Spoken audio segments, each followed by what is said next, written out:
Welcome back to You Heard It Here with Dr. Gary.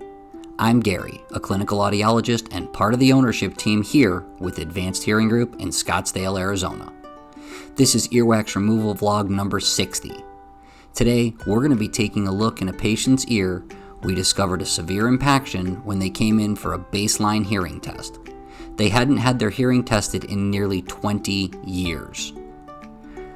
That is way too long. According to Healthy People 2030, it's recommended that even adults with normal hearing, that's adults age 18 and over, not senior citizens, have their hearing tested once every 5 years. This patient's last hearing test probably came when they were in 6th or 7th grade. A lot changes in your life in that amount of time. Don't put your hearing off that long.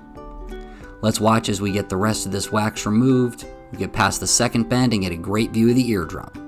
This has been You Heard It Here with Dr. Gary. Thank you for watching. I'll see you in the next video.